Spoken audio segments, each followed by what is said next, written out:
I live alone, but I'm never lonely. 6 secrets. My name is Beatrice. I am 80 years old. I live alone. I have lived alone for 9 years, and I want to tell you something that surprises almost everyone who hears it. I am not lonely, not most days, not even many days. Actually, genuinely, honestly, not lonely at all. And when people hear that, they look at me with this expression, this mixture of disbelief and something that looks almost like hope. Because loneliness is one of the things people fear most about getting older, about living alone, about the quiet that comes when the house empties and the life you built around other people changes shape. People fear that quiet like it is an enemy. I used to fear it too. So today I want to tell you my 6 secrets. Not theories, not things I read in a book, real things, practice things. Things I have built into my daily life over 9 years of living alone that have made that life not just bearable but genuinely rich, not despite the solitude, sometimes because of it. My name is Beatrice, and here is what I know. I was married for 43 years. My husband's name was Peter. He was a quiet man, steady and kind, and completely reliable in a way that I did not fully appreciate until he was gone. We had 3 children together. We built a life that was full in every sense, full of noise and obligation and the beautiful, ordinary chaos of a house that always had someone in it needing something. When Peter passed away 9 years ago, I was 71, and the house, which had always held noise, went silent. I remember the first evening alone. I sat in the kitchen, and the silence was so complete it felt almost physical, like something pressing against me, and I thought, how am I going to do this? How am I going to live inside this silence without disappearing into it? I did not disappear. I want to tell you how.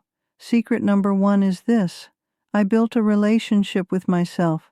This sounds strange. I know it sounds strange, but hear me out. Most of us have spent our entire lives in relationship with other people. We know how to be a wife, a mother, a friend, a neighbor. We have spent decades shaping ourselves around the needs and the presence of others, and then suddenly the others are not there. And we realize we do not quite know who we are when no one is watching, when no one needs anything, when it is just us. I spent the first year after Peter died getting to know myself in a way I never had before. I discovered things I had forgotten or never known. I discovered that I loved mornings in a way that Peter, who was a night person, had always slightly disrupted. I discovered that I liked my house warmer than we had ever kept it. I discovered that I had opinions about music that I had never fully explored because we always compromised. I discovered that I genuinely enjoyed my own company, that sitting alone with a cup of tea and my own thoughts was not torture. It was actually, once I stopped fighting it, quite wonderful. Get to know yourself. Spend time with yourself the way you would spend time getting to know a person you genuinely wanted to understand. Ask yourself what you like, what you find beautiful, what makes you feel alive, what you have always wanted to try, and then do those things, not for anyone else, just for the pure pleasure of knowing yourself more completely. That relationship with yourself is the foundation of everything else. Secret number 2 is structure. This one is practical, but it is essential. When you live alone, there is nothing external imposing shape on your day.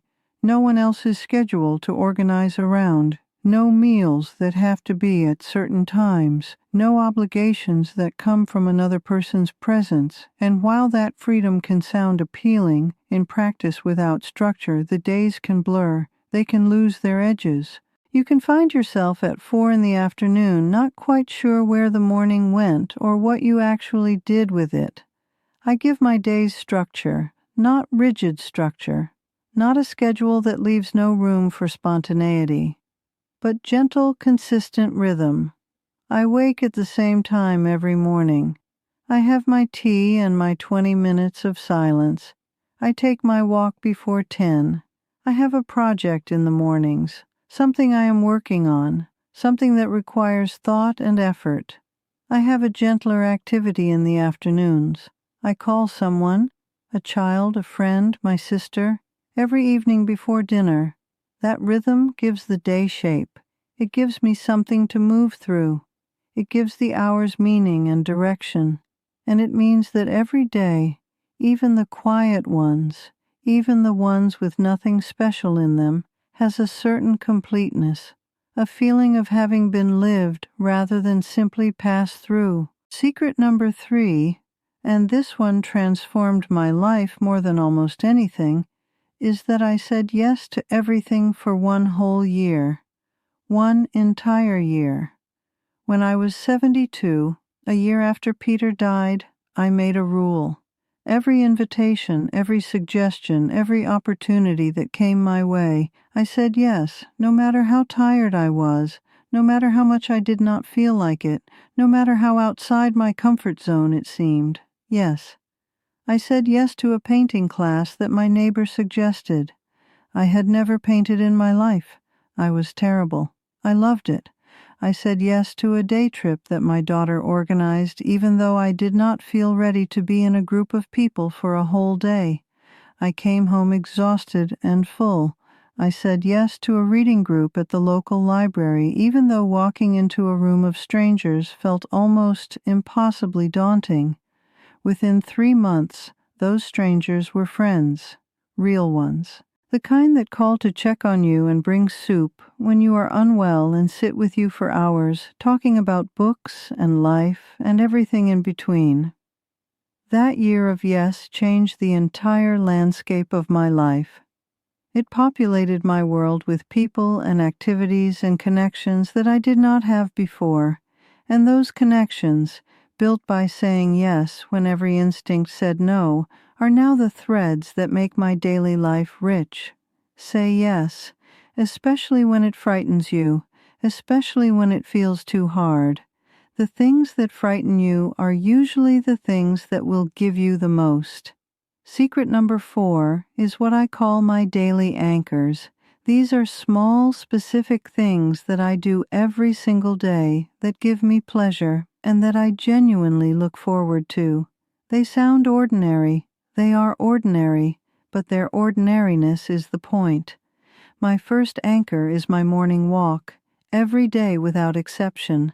20 minutes, sometimes 30, just walking, just being outside. Just feeling the air and the light and the simple animal pleasure of a body moving through the world. My second anchor is my reading hour after lunch. 1 full hour, tea beside me, phone in another room, just me and a book. My third anchor is my evening call. Every evening I call someone I love, not to report that I am fine, to actually talk, to ask real questions, to listen, to connect. My fourth anchor is my garden. I spend time in it every day that the weather allows, tending it, talking to it, finding in the simple act of caring for growing things a satisfaction that goes very deep. These anchors, small and daily and completely mine, mean that every single day has moments I look forward to. Moments of genuine pleasure woven through the ordinary fabric of the hours. Find your anchors. Find the small daily things that bring you real pleasure and protect them. Do them without guilt, without apologizing for the time they take. They are not indulgences. They are the infrastructure of a life that feels worth living. Secret number 5 is about contribution, and this one surprised me most of all. I am 80 years old. I live alone. I am slower than I was and smaller in my world than I once was. And yet, I still contribute. Every week I write letters to my grandchildren, real letters on real paper. I bake for my neighbors and leave things on doorsteps. I call friends who are unwell and just sit on the phone with them, sometimes without much to say, just present, just there. I share things I know with people who are younger and need to know them. I volunteer one morning a week at a community lunch for elderly people, many of them far more isolated than I am, and I sit with them and I listen to them and I make sure they feel seen. Contribution is not about scale. It is not about grand gestures. It is about the daily decision to give something of yourself, your time, your attention, your care to the world around you. And that giving, that small, consistent daily giving, fills you in return. It reminds you that you matter, that your presence makes a difference, that you are not just taking up space, but actually adding something, however small, to the lives around you. Never stop contributing, whatever form it takes, however modest it seems. It will keep you connected to the world in a way that nothing else quite does. And secret number 6, the last one, the one I saved because it is the deepest, is that I learned to find beauty in ordinary things. I know I have said this before, but I want to say it again because it is the single practice that has most changed the quality of my daily life. When you live alone, the world does not bring beauty to you. There is no one to point out the sunset, no one to say, "Look at that, look how beautiful." You have to find it yourself. And finding it yourself, making it a daily practice to look for beauty in the ordinary things, it changes you over time. It rewires the way you see. It makes you someone who finds loveliness in a Tuesday morning, in the way the light falls on the kitchen floor at a particular hour, in the smell of bread, in a bird on the garden fence, in a good sentence in a good book, in the warmth of a cup in your hands on a cold afternoon. These things are everywhere, every single day, but you have to be present to see them. You have to be awake. You have to have trained your attention to look. Practice finding one beautiful thing every morning before you have done anything else. Not a grand thing, not a special thing, something small, something ordinary, something that was going to be there whether you noticed it or not. Notice it. Let it matter. Let it be enough. Let it be the beginning of a day that is yours, completely, quietly, beautifully yours. I am 80 years old. My name is Beatrice. I live alone, and my life is full. Not full in the way it was when Peter was here, and the children were young and the house was loud. Full in a different way, quieter, slower, more deliberate, more mine.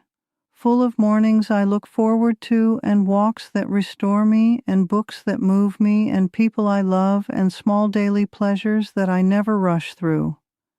Full of the particular joy of a life lived consciously, of days that are chosen rather than just happened, of a woman who knows herself and likes herself and finds enough beauty in the ordinary world to make every day worth getting up for. You can have this too, whatever your age, whatever your circumstances. Whether you are alone by choice or by loss or by the particular shape your life has taken. A life that is genuinely rich, not despite the solitude but within it, is completely possible. You just have to build it, one secret at a time, one small daily choice at a time, one yes at a time, one beautiful ordinary moment noticed and appreciated at a time.